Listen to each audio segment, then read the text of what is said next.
Olá, bem-vindos a mais um episódio do podcast Bom Senso Brasil, construindo e discutindo hoje o Brasil de amanhã.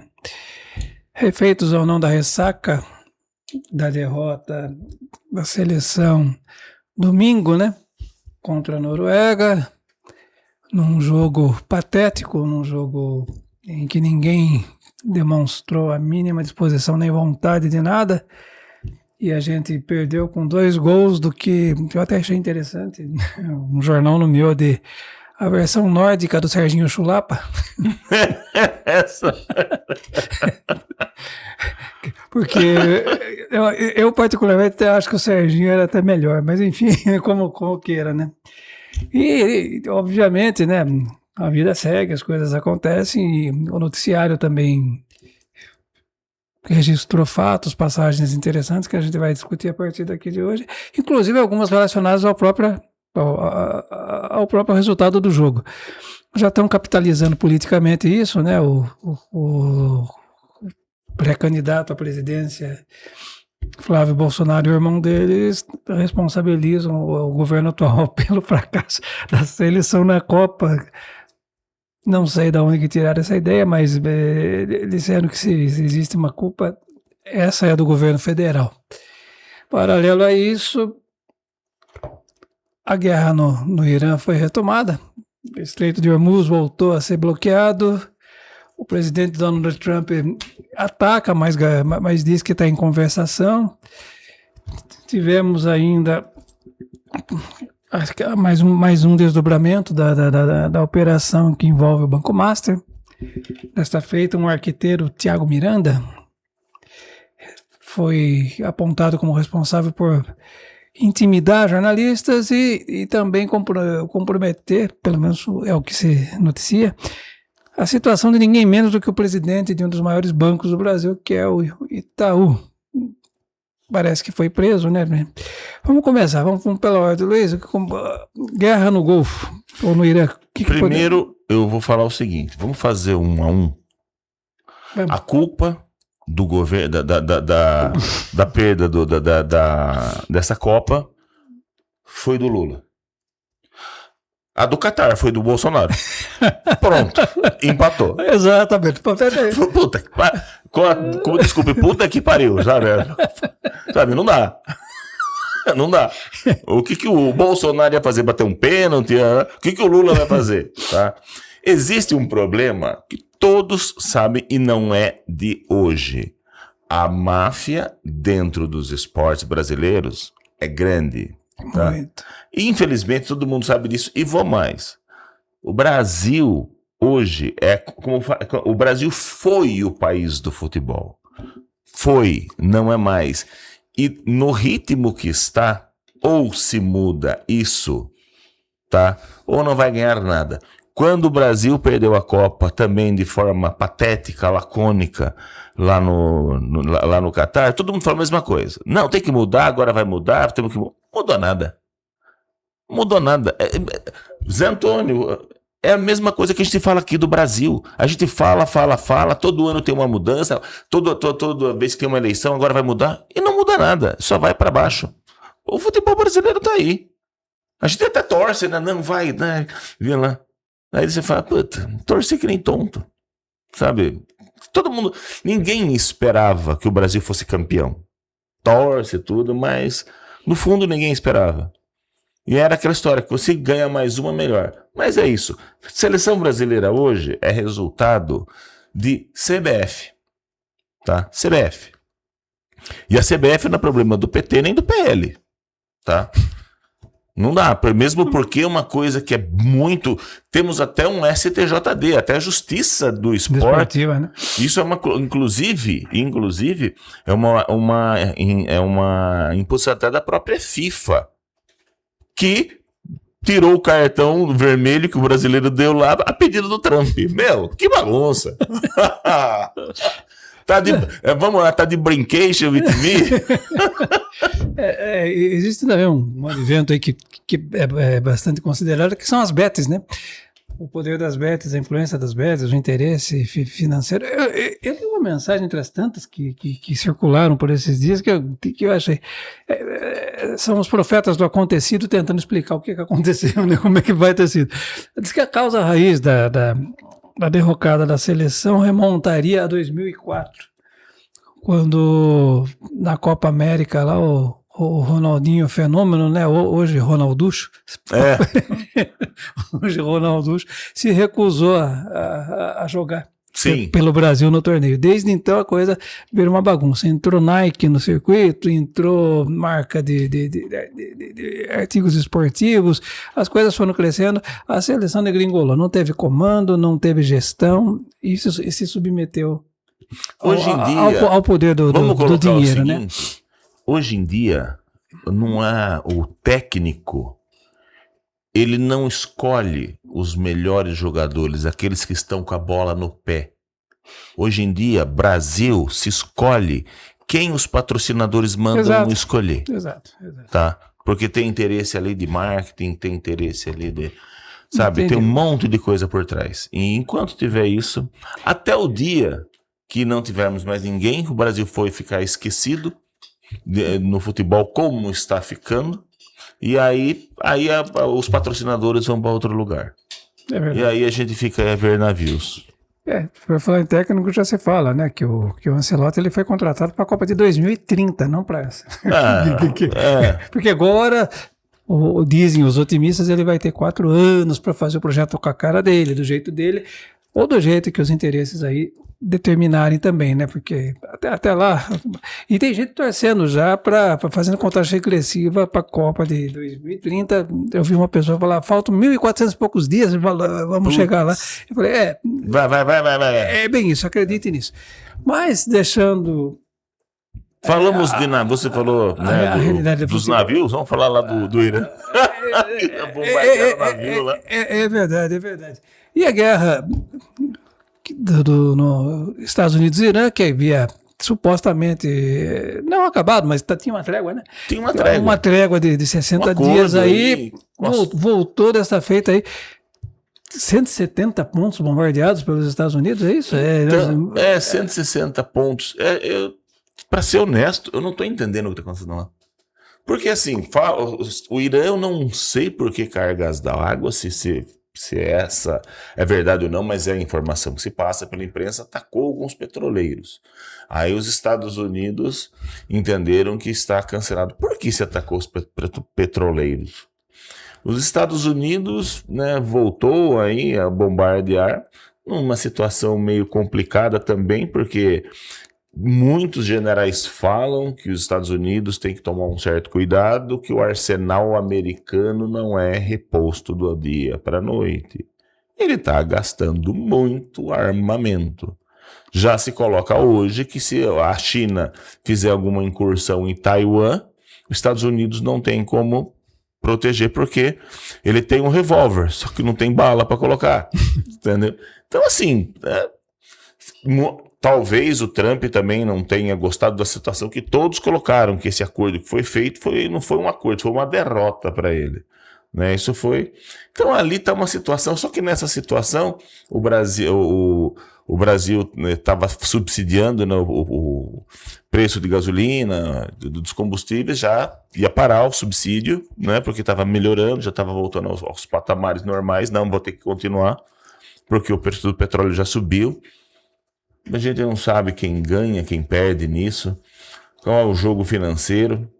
Interessante que o Trump, né, ele é um investidor.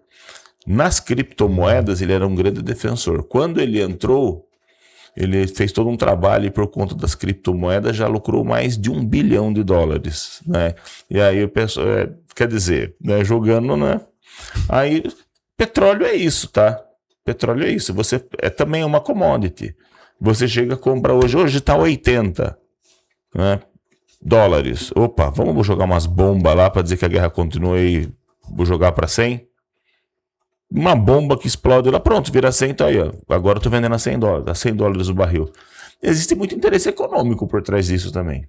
Mas quase sempre toda guerra tem uma motivação econômica, né? É difícil um conflito, salvo raríssima exceção aí, ele ter como causa determinante um outro motivo que não envolva território, princípios, convicções. O interesse econômico desse caso é evidente. Por quê? Porque nós estamos falando de uma região que é passar rota, né, de passagem para cargueiros, escoamento de produção de petróleo, e tudo isso impacta o mundo.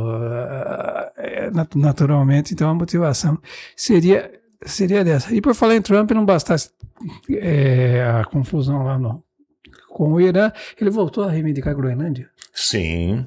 Que coisa. Voltou a reivindicar a Groenlândia.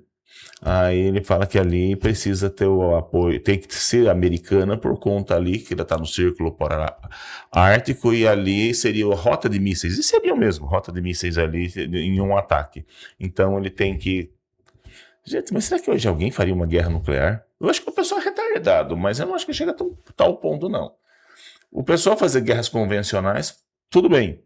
Mas a não ser que seja muito, sei lá, tenha tomado ou cheirado alguma coisa aí muito forte, que o dia que alguém apertar um botão, já era. A gente aqui já era.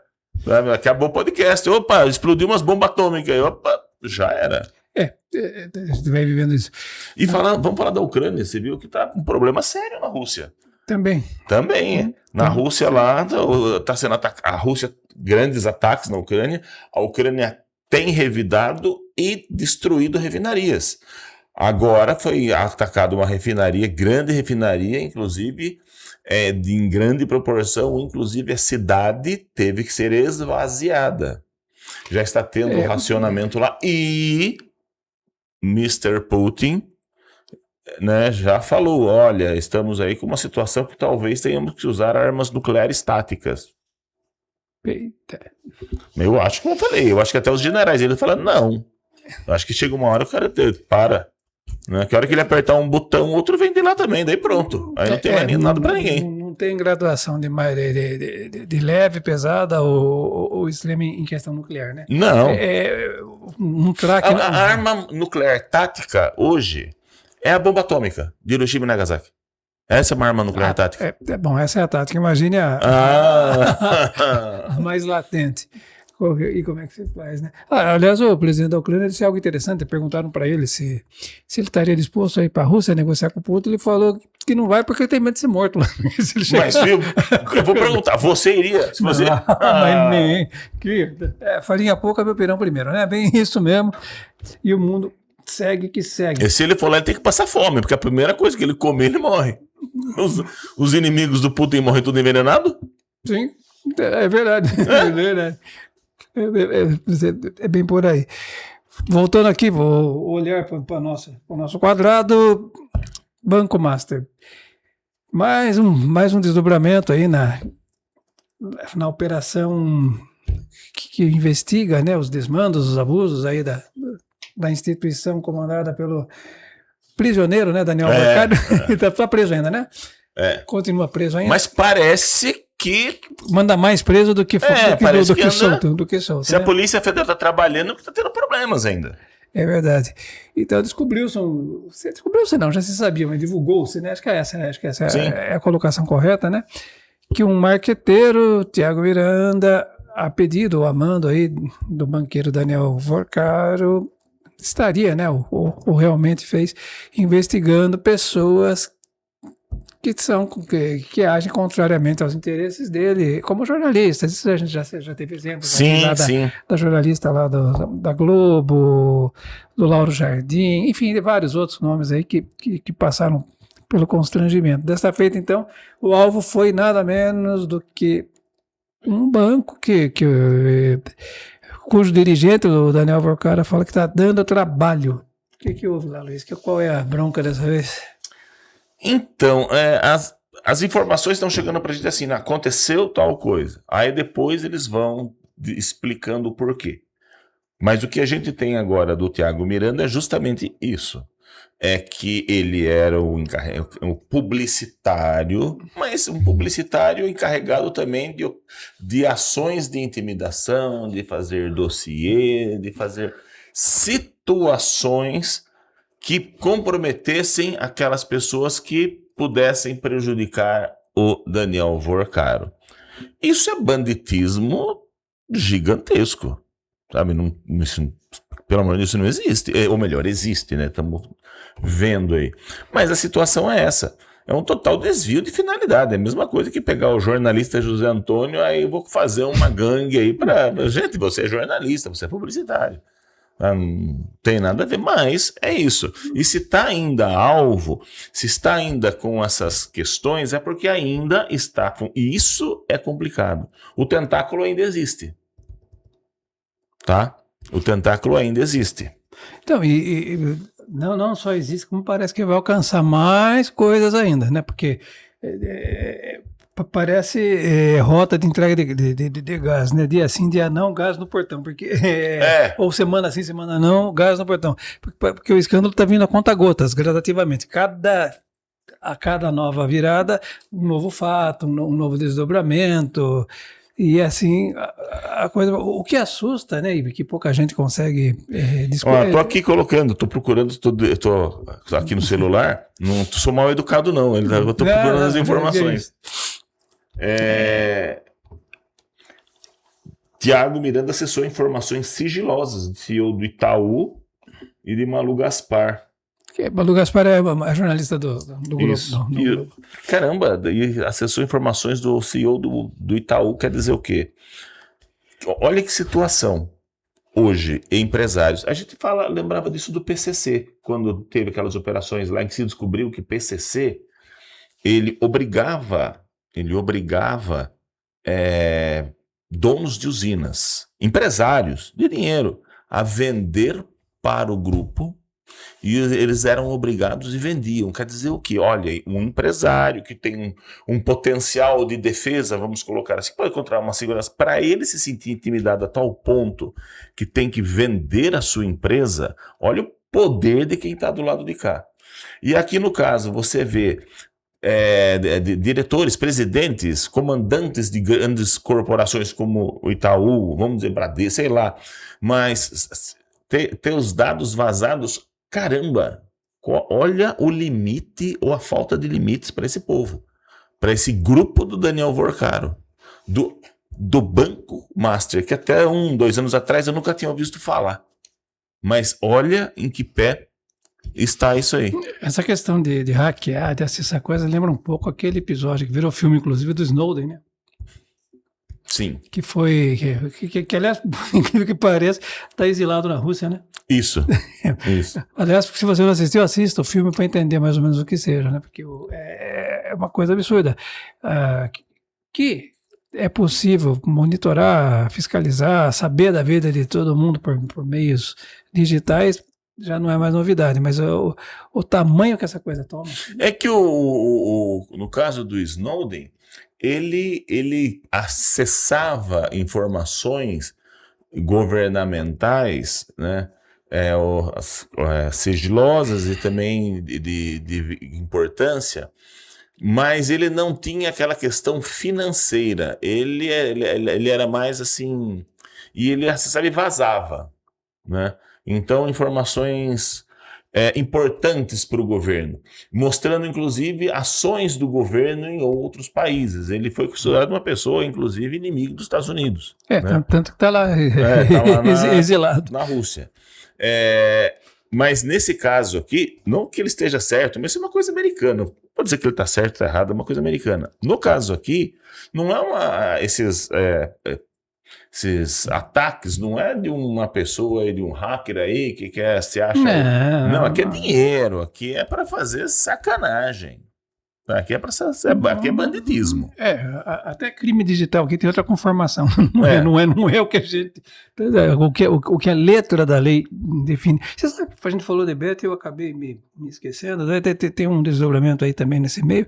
O governo quer regulamentar a propaganda das betas, né? E o ministro da Fazenda... perguntado, né, como seria essa regulamentação, ele falou que a ideia é fazer um marketing, uma propaganda, uma campanha parecida com a com aquela que é feita dos cigarros, Cigarro. né? Dos cigarros. O cigarro, para quem não sabe, é o seguinte, né? É como da cerveja, né? Beba com moderação. O cigarro prejudica a saúde. Mas diferente, tá?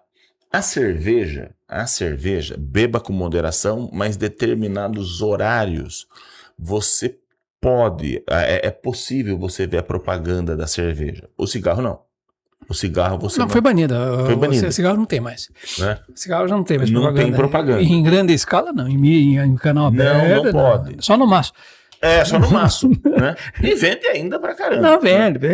Eu acho que deveria ser feito que nem cigarro banido. Vai ser Simples, exatamente. banido. Ó, pra você ver Brasil como um país complicado.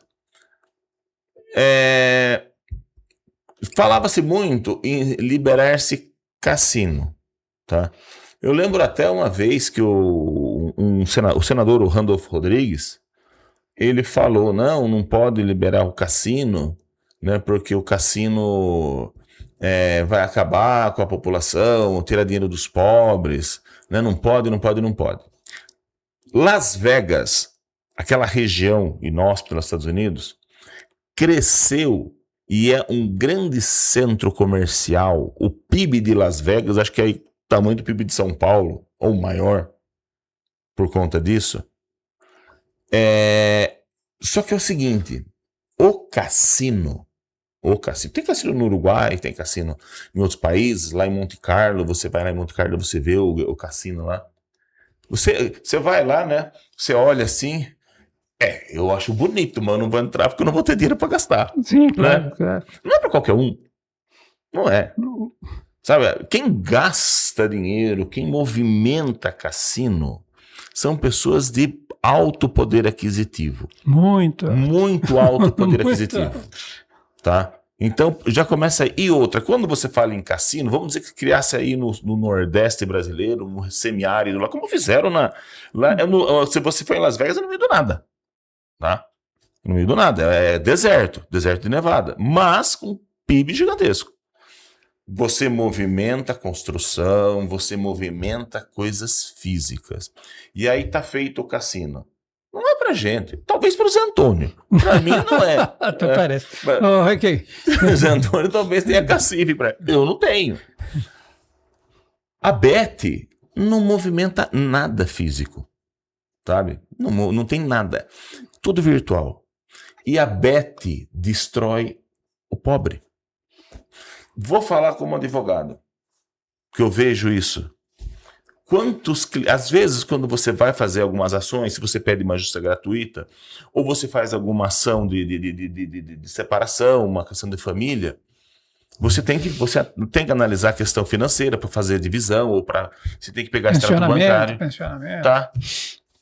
Os clientes hoje, Zé Antônio, estão com vergonha de mostrar o extrato bancário. Eu falei, velho, mas você tem que mostrar, ou ele ou ela, você tem que mostrar, porque eu preciso. Aí ele vem e mostra. Aí você olha Aposta. lá. Apostas. E muito de divórcio está acontecendo por conta disso. E aposta. Então, eu não entendi. O governo, né, não vou dizer que foi o governo que autorizou, mas assim, não se autorizou o cassino, que seria uma coisa que pudesse produzir alguma coisa, e se autorizou uma coisa que realmente tira dinheiro do mais pobre? Não entendi. É aquela história do Brasil, parece que tudo faz errado. Tudo no Brasil é feito de forma errada. Não vou dizer que tenho nada contra ou a favor da Beth, né? Mas na forma com que está no Brasil hoje, está uma epidemia. Pessoas perdendo dinheiro dia a dia. Já se tornou para muitos, né, questão até de saúde pública, né? Porque a compulsão pelo jogo, né, ela é considerada um vício. Uma anomalia, né? Sim, é um vício. É um desvio de conduta. Beira aí a questão já da depressão, dos transtornos mentais, até vou falar para você abre a televisão hoje, você abre ver os grandes programas de auditório, você vê Você assiste um jogo. Quem são os grandes patrocinadores hoje? As bets. E vou mais além, vamos lá. E quem são os garotos propaganda das bets? Os jogadores. Exatamente. Quem que é o garoto propaganda? Falamos há pouco aqui do Ronaldo. O Ronaldo bom, acho que ele pode ser de várias, não sei porque. Aliás, o Ronaldo virou pro garoto propaganda de muita coisa. Né? Sim, sim. Virou figurinha carimbada. É da Brahma, é do banco, é de tudo. Né? Enfim, é o que temos para hoje. Quer fazer? Eu acho assim, bet. O que a Bet está trazendo? Acho que ela tem que começar a trazer alguma coisa de útil para o país. Tem que ser controlado, como cigarro como cerveja inclusive, o governo fez recentemente uma regulamentação aí de pessoas que recebem Bolsa Família. Porque estavam utilizando o dinheiro do Bolsa Família para Bet. Mas é R$500, 600, sei lá. Mas o Bolsa Família é para você se alimentar, alguma coisa. Aí você vê o extrato da pessoa, recebeu num dia, no outro dia tem um monte de joguinho lá. Peraí, você está precisando de dinheiro do governo? Também se tentou taxar a Bet, né? Que quiseram criar um mecanismo aí de que parte do que as bets arrecadam se fosse revertido para alguma... tem que criar uma situação aí para o atendimento de alguma demanda social. De graça, do jeito que tá, não dá. Porque é cômodo, né? Qualquer jogo que você... falando, a gente faz, né, o programa, o projeto, nós estamos com umas ideias em relação ao Brasil. Que projeto nada, vamos montar uma bet. Vamos montar uma bet, aí vamos ficar ricos. Tá por conta disso mesmo para fazer. E no Brasil, o que mais houve que foi digno de nota? Né? Estamos falando do escândalo Vorcaro. Flávio Dino voltou a perseguir emendas parlamentares e pede das colocações agora do Valdemar, né? Ele disse que as emendas foram auxiliar, teve auxílio em algumas emendas. Mas só agora descobriram, no caso dele. O Valdemar, com todo o respeito, tem um histórico já bastante conhecido, né? Sim. O mensalão é de que ano? O mensalão é de 90 e alguma coisa, né? 2000? Foi 2000, né? Foi 2000 já? Foi 2000. Então tem pelo menos mais de 20 anos. Falando em 2000, falando assim, 90, eu tava fazendo até um estudo sobre questões aí das grandes questões de corrupção no Brasil. E comecei aí, né, como a gente fez em 94, né, aí um pouco antes de 94, 90, alguma coisa assim, teve Collor, né? Foi. Teve o Collor, e foi assim, né, teve os caras pintadas. E qual foi a grande questão do Collor, que tinha aquele personagem lá, morreu, né, fez 30 anos agora, a morte do PC Farias. O tesoureiro da campanha dele. E foi, né, quais eram as grandes? Olha... Tinha a Elba, lembra da Elba? E também a reforma da Casa da Dinda. Quanta coisa. Gente, era isso. Faça uma comparação do que temos hoje. Evoluímos muito. Evoluímos. Isso. Melhoramos muito. Caramba! Que reforma de casa, que Elba. A Elba, meu nome é Casa da Dinda. Imagine. Caramba! Isso é coisa para amadores. Eu já contei aqui, eu lembro que no escândalo lá da Lava Jato, né, a empreiteira, a Odebrecht, que se dava ao requinte de ter um departamento de negociação, né, para usar uma palavra mais cifrada, né? Na verdade, eles têm um departamento para negociar com gestões, com administradores, com governantes, com candidatos nas eleições, troca de favores, ou seja, eu invisto na sua campanha e quando você assumir, eu vou lá e me instalo, certo? Era bem isso. E tinha um departamento formal dentro do organograma da empresa que cuidava disso, por incrível que pareça. Começou nos 2005, 2004, o mensalão. Pois é, tá 21 anos então, já alcançou a maioridade. Alcançou a maioridade. Maioridade, tá vendo? Então já tá podendo. Mas, então, a Odebrecht, né, como uma grande empreiteira, tal, que desviava recursos, tal, entre outras, né, ela destinava recursos. E naquele bolo de envolver autoridades, pessoas. É mais ou menos uma versão um pouquinho mitigada do Master daquela ocasião, né? Mas envolvia todo mundo. E chegou ao ponto de que respingou aqui na região de Sorocaba, como no Brasil todo. Sim. Aliás, nós estamos só esperando o Master chegar em Sorocaba, qualquer coisa. Aí o negócio tá feio. Se chegar em Sorocaba, eu vou cobrar 1 milhão por um parecer. Exatamente. Tá faltando só isso. Mas chegou numa cidade aqui da região de Sorocaba, bem perto daqui, aliás, que o prefeito da época teve o nome citado na investigação. Logicamente que aquilo gerou o interesse da imprensa e todo mundo correu para saber dele. Como é que o senhor explica o fato do senhor estar entre os implicados na questão aí da Lava Jato, que o Odebrecht destinou recursos, não sei o quê. E eu lembro de ter entrevistado, foi uma coisa muito curiosa, né? Ele pegou, ele explicou que o discurso padrão, né? Tudo foi feito dentro da lei, tudo foi regular, não sei mais o que e tal. E que ele, na época lá, tinha recebido na campanha dele uma contribuição de R$300 mil. Mas o que chamou a atenção não foi isso, foi que ele falou, você não vai publicar isso, né? Eu falei, não vou, me perdoe se eu estou contando agora, mas agora já foi. Tão logo soubendo que ele estava implicado e que ele tinha pedido aquele valor, ele disse que ele recebeu telefonemas do Brasil todo, dizendo que ele era a vergonha dos corruptos. Por quê? Porque teve gente que falou para ele, por 300 mil eu não atendo nem telefonema do Odebrecht. Você é uma desonra para a classe. Meu Deus. Não, seria cômico não fosse trágico, né? E ele falava, você acha que é impressionante. Eu comentava essa coisa, mas prefeito, você tem certeza? Ligaram para mim. Ele deu nome de cidades, nome de coisas que você falava. É impressionante. Isso tá meio que é endêmico mesmo, né? É um mundo bizarro, né? Totalmente a ver. Parece ficção científica. Aqueles mundos em que o mal é que domina, sabe? Agora, uma coisa, a gente fala, por exemplo, do Odebrecht, teve a Andrade Gutierrez. Sim. Foram várias empresas. Agora, um pouco em defesa das empresas, por conta do sistema Brasil, tá? Isso cria um grande problema. Depois, não só, né, na questão aí do mensalão, depois teve aí a Lava Jato, que inclusive a Lava Jato e alguns empresários foram inclusive presos, né? Nós vivemos ainda, tá? Uma situação em que, imagine o seguinte, você tem uma empresa de obras de grande porte, que uma coisa é uma empresa que faz, uma construtora que faz prédios, é uma expertise muito grande. Você tem uma empresa que faz obras de infraestrutura, é outra expertise.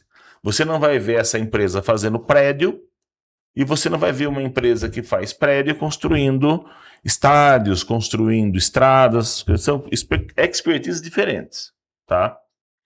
A empresa que trabalha com infraestrutura, ela tem um cliente, ou pode ser mais clientes, mas é um mercado. Governo. Governo não contrata empresas para fazer prédios, tá? Não tem nada a ver com Minha Casa Minha Vida. Não, ali é um financiamento, mas quem faz isso são outros construtores que têm expertise de prédios. Odebrecht, Andrade Gutierrez, Camargo Corrêa trabalham com grandes obras. E grandes obras não é Brasil, é mundo. São contratadas por governos. Imagine a situação do empresário que tem lá uma grande empresa em que o trabalho dele é com governos e o governo fala, ou faz-me rir ou eu não te contrato. Sim. O que a empresa vai fazer? Porque a gente fala, né, do monopólio, que o monopólio é aquela quando você tem o controle do produto e você tem o vice-versa, que é o monopsônio, onde você tem só um comprador. E essas empresas trabalham com um só comprador, o governo. A entidade governo como um todo. Tá? E grandes obras, principalmente em estados e governo federal. E o esquema era esse. E aí? Como é que faz? Então, uma obra de um bilhão tinha que virar 3. Eu vou contar, você contou uma lenda, então eu vou contar uma outra também, tá? Uma dessas grandes empresas. Eu escutei, tá? Estava conversando assim numa conversa descontraída com alguns empresários. Pode ser que não seja verdade, mas eu entendo, a história era factível, tá? Uma empresa foi contratada para fazer um estádio, tá? Foi contratada para fazer um estádio. Se não me engano, no tempo da Copa do Brasil, tá? 2014. Isso. Foi contratada e aí algumas coisas eram subdivididas. Uma empresa fazia tal coisa, outra. E essa empresa foi contratada para fazer a instalação das cadeiras.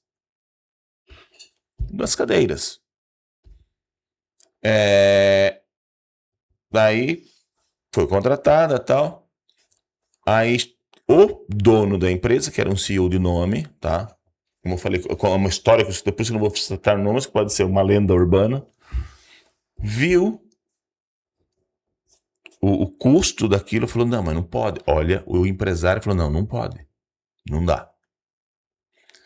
Qual era o serviço contratado? Fazer a instalação de cadeiras. O que era a instalação de cadeiras? Você pegar o produto, ele não ia fazer o produto, ele fazia a instalação, tá?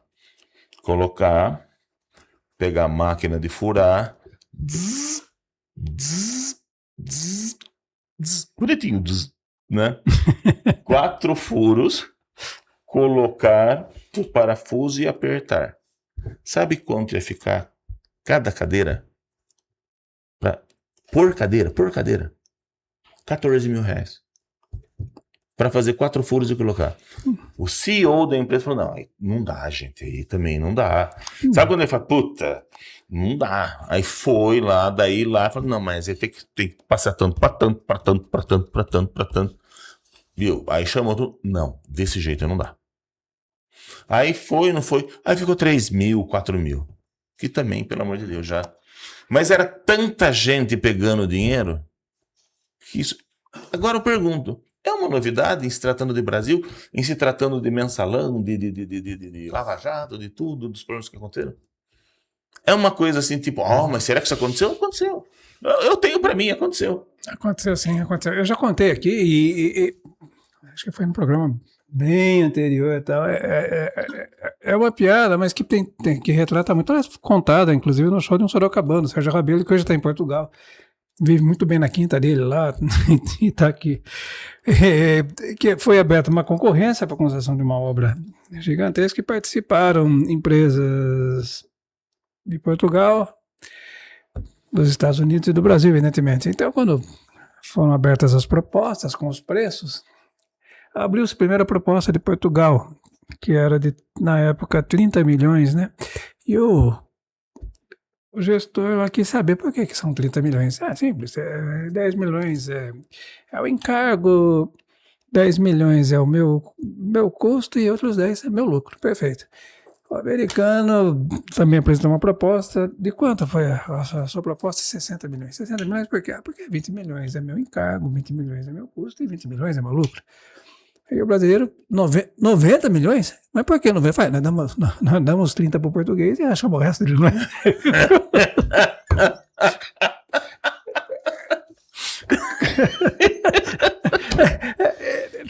Não é para rir, mas a realidade... É a realidade do Brasil. Sabe, eu vou colocar a situação, que eu vi esses dias uma entrevista, eu esqueci o nome dele, mas é uma pessoa, ele é um assessor da parte econômica do Flávio Bolsonaro, que estava uma dúvida aí se vai ser o ex-presidente da Caixa Econômica, ou ele falou, não vai ser eu que vou fazer parte econômica, mas ele colocou uma situação interessante, que eu acho interessante, foi muito assim, bem colocado, que ele falou de inteligência artificial, tá? Que a inteligência artificial hoje está numa situação que ela vai tirar emprego de muita gente. Nós estamos no começo de inteligência artificial, mas vai mudar o mundo como nós conhecemos. Dar um exemplo. Antigamente, você fazia conserto de máquinas de escrever. Cadê a oficina de máquinas, não existe mais, tá?